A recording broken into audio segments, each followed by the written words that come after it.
আসসালামু আলাইকুম।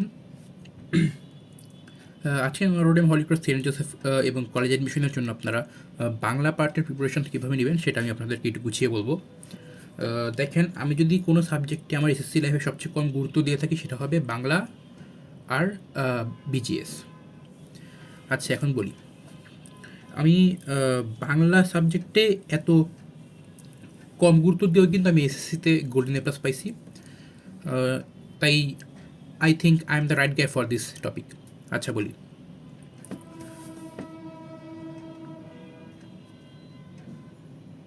প্রথম কথা, মেইন বুক।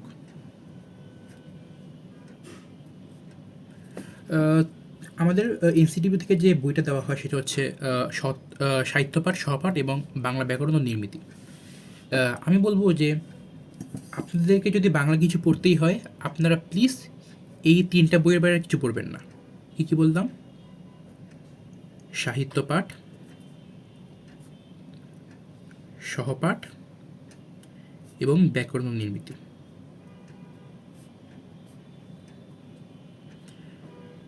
দেখেন, এই তিনটা বইয়ের বাইরে আপনারা বাংলার জন্য আর যা কিছু পড়বেন সেটা আপনার এসএসসির জন্য হোক আর কলেজ অ্যাডমিশনের জন্য হোক, সম্পূর্ণ ওয়েস্ট অফ টাইম হবে। আপনি বাংলার জন্য বাকি প্রিপারেশন নেওয়ার ক্ষেত্রে যাই পড়েন না কেন, সেই টাইমটা আপনি অন্য সাবজেক্ট, স্পেশালি সায়েন্সের সাবজেক্টগুলোতে অথবা ইংলিশে ইনভেস্ট করার জন্য আমি আপনাদেরকে এনকারেজ করব। কারণ এই তিনটা বই যদি ভালো মতো পড়েন, আমি বিশ্বাস করি যে বাংলার জন্য আপনার আর তেমন কিছু দরকার হবে না, both for SSC and college admission. হ্যাঁ, অবশ্যই যে কলেজ অ্যাডমিশনে কিছু বইয়ের বাইরে থেকে অনেক প্রশ্ন আসে, আমি একটু এক্সপ্লেন করেছি কীভাবে আসে।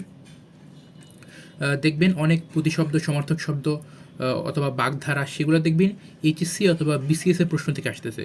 আর বিসিএসের প্রশ্ন থেকে মনে করেন অনেক হাই লেভেল, সেগুলো হয় জাস্ট আমাদের বইগুলোতে নেই।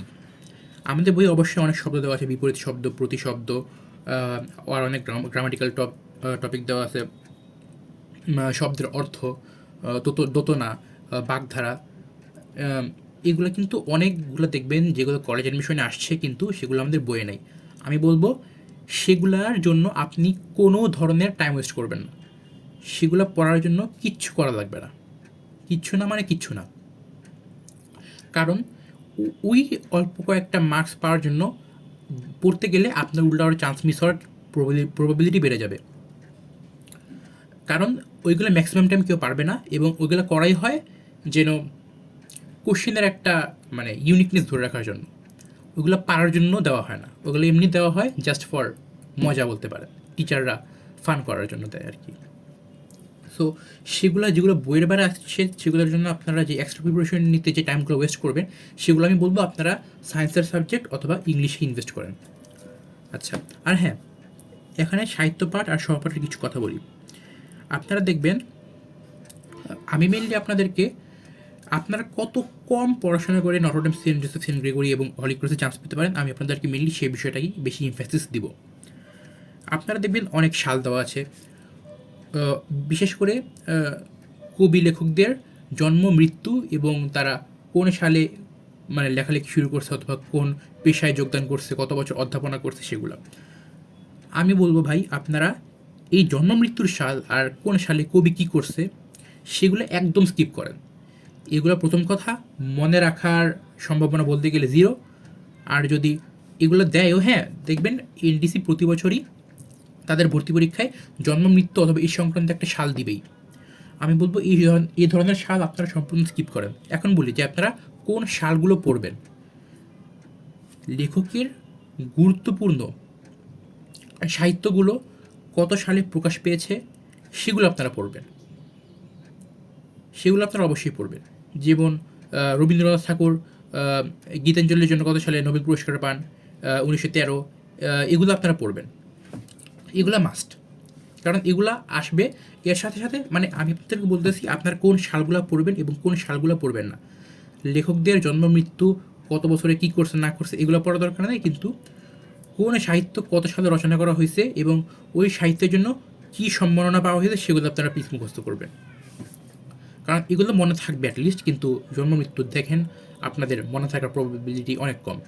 অথবা এগুলো মনে রাখার জন্য আপনাদেরকে অনেক বেশি টাইম ধরে এগুলো মানে রিপিটেশন করে মেমোরাইজ করার চেষ্টা করতে হবে।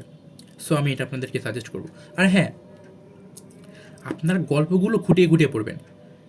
সাহিত্য পাঠ, সহপাঠ, এগুলার গল্পগুলো আপনি খুঁটিয়ে খুঁটিয়ে পড়বেন, কারণ ভিতর থেকে অনেক ধরনের প্রশ্ন আসে।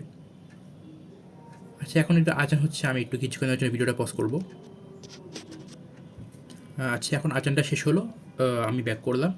আচ্ছা, এখন আমরা এটা তো আপনারা বুঝলেন যে আপনারা সাহিত্য পাঠ এবং সহপাঠটা কীভাবে পড়বেন, কোন সালগুলো পড়বেন, কোন সালগুলো পড়বেন না, এবং গল্পগুলো খুঁটিয়ে খুঁটিয়ে পড়বেন, কারণ এমসিকিউতে অথবা রিটেনে এক কথায় উত্তরে গল্প, কবিতা, নাটক, প্রবন্ধ এগুলোর ভিতর থেকে অনেক ডিপ প্রশ্ন করা হয় এমসিকিউ আকারে অথবা এক কথায় উত্তর আকারে, কিন্তু কোনো রিটেন আসবে না, এটা শিওর থাকেন। আপনাদের সিকিউর মতো অনুধাবন কিছু আসবে না, আসলে সরাসরি বই থেকেই প্রশ্নগুলো আসবে অথবা এটার ভিতর থেকে আসবে, সেগুলো আপনাদেরকে পারতে হবে। এই জন্য আপনাদেরকে বলবো আপনারা বইটা ভালো মতো রিডিং করবেন। সেটা তো গেল। আর ব্যাকরণ নির্মিতির কথাটা আমি একটু পরে বলবো, তাই এটা আমি একটু রাখতেছি। আচ্ছা, 2 নম্বরে আসি, ফ্রি হ্যান্ড রাইটিং। এটা হচ্ছে মেনলি নির্মিতির ক্ষেত্রে আমি বলবো। এখন বলি, এখানে লেখা আছে নো সিলেবাস। আচ্ছা, আবার একটা আজান দিচ্ছে, আমি একটু আবার পজ করতেছি। আচ্ছা, সো আমি আবার স্টার্ট করি। ফ্রি হ্যান্ড রাইটিং এটা হচ্ছে নো সিলেবাস। আচ্ছা, এখানে নো সিলেবাস কি? এসএসসির সময় আপনারা রচনা লেখার সময় অথবা ভাব সম্প্রসারণ লেখার সময় অথবা অনুচ্ছেদ লেখার সময় আপনাদের একটা নির্দিষ্ট সিলেবাস থাকে, এবং আপনারা জানেন যে এই সিলেবাসের মধ্যেই এই কয়েকটা রাইটিংসের মধ্যেই আপনাদের এসএসসিতে কোশ্চেন হয়ে থাকবে।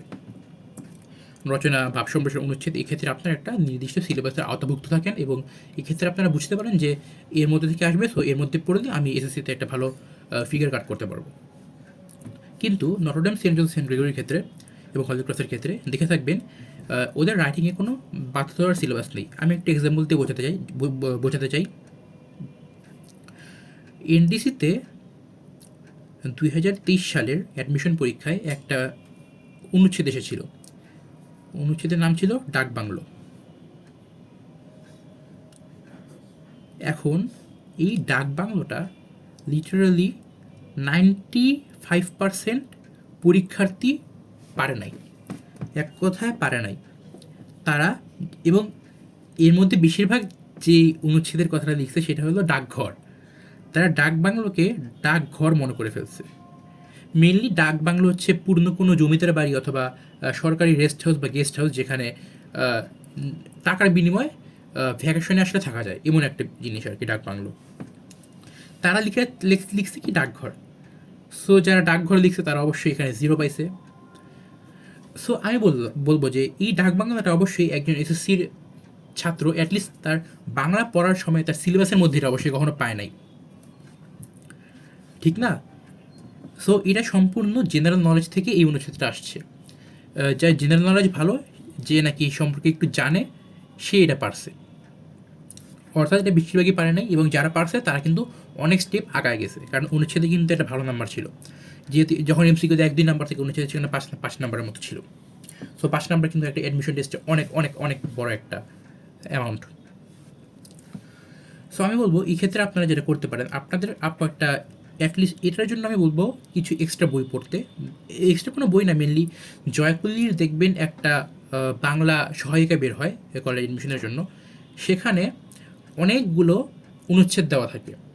আমি বলবো আপনারা জাস্ট ওই অনুচ্ছেদগুলার একটু রিডিং করে যান, জাস্ট সেগুলো সম্পর্কে একটু ধারণা নিয়ে যান, যেন এখান থেকে কিছু একটা আসলে আপনি অ্যাটলিস্ট কিছু একটা লিখতে পারেন যেটা মোটামুটি অ্যাকুরেট হয়। অবশ্যই এখানে কিছু মুখস্থ করতে যাবেন না আপনি বইয়ের বাইরে থেকে কিছু, কারণ সেগুলো মুখস্থ করতে গেলে হয় এক মনে থাকবে না, আর না হলে আপনি সব পড়তে পারবেন না। সো আমি বলবো আপনারা একটু ধারণা নেওয়ার জন্য এগুলো সবগুলো একবার চোখ বুঝে রিডিং করে যান। সো ফ্রি হ্যান্ড রাইটিংয়ের বিষয়টা আশা করে বুঝতে পারছি। ফ্রি হ্যান্ড রাইটিং এনডিসির কখনো সিলেবাসের ভিতর থেকে আসবে না, এসএসসি সবসময় সিলেবাসের বাইরে থেকে আসবে ফ্রি হ্যান্ড রাইটিং, সেটা ইংলিশ হোক অথবা বাংলা হোক। আচ্ছা, এখন আমি বলেছিলাম যে বাংলা ব্যাকরণ নির্মিতির কথাটা আমি একটু পরে বলবো, সেটা আমি 3 নম্বর পয়েন্টে বলবো, যে নো রুলস অনলি এক্সাম্পল। এর মানে কি? দেখবেন আমাদের বাংলা ব্যাকরণ নির্মিতি বইয়ে অনেক রুলস দেওয়া, যেরকম অ যোগ আ সমান আ হয়, রস্যই যোগ দীর্ঘই সমান দীর্ঘই হয়, মানে এরকম অনেক রুলস আছে। আমি বলবো এই রুলস একটা আপনার পড়া দরকার নেই, কারণ রুলস কখনোই এনডিসিতে ভর্তি পরীক্ষায় আসবে না। এনডিসির ভর্তি পরীক্ষা খালি আসবে ইমপ্লিমেন্টেশন, অর্থাৎ এই রুলস ব্যবহার করে কোনো একটা শব্দ দিলে আপনি সেটা কীভাবে প্রয়োগ করতে পারবেন সেরকমই কিছু বিষয়ে বা কোশ্চেন এনডিসির ভর্তি পরীক্ষায় আসবে। সো আমি বলবো যে আপনারা রুলসের বেশি গুরুত্ব না দিয়ে আপনারা উদাহরণগুলো যেগুলো দেওয়া আছে বইয়ে, অর্থাৎ রুলসের পর উদাহরণ, সেই উদাহরণগুলো আপনারা বেশি মুখস্থ করার চেষ্টা করবেন। হ্যাঁ, সরাসরি মুখস্থ করবেন। কারণ দেখেন ভাই, বাংলা ব্যাকরণের রুলস দিয়ে আপনি কখনো উদাহরণ মনে রাখতে পারবেন না, আপনি উদাহরণ দিয়ে রুলস মনে রাখবেন। আমি এটা আরেকবার বলি কারণ এই কথাটা অনেক ইম্পর্টেন্ট। বাংলাতে আপনি কখনো ব্যাকরণের রুলস দিয়ে উদাহরণ মনে রাখতে পারবেন না, আপনি উদাহরণ বা এক্সাম্পল দিয়ে রুলস মনে রাখতে পারবেন। সো আমি বলবো যে আপনারা সবসময় চেষ্টা করবেন যে এক্সাম্পলের মাধ্যমে রুলসটা মনে রাখার, not the other way around. অর্থাৎ আপনি রুলস দিয়ে এক্সাম্পল না মনে রেখে এক্সাম্পল দিয়ে রুলসটা মনে রাখবেন।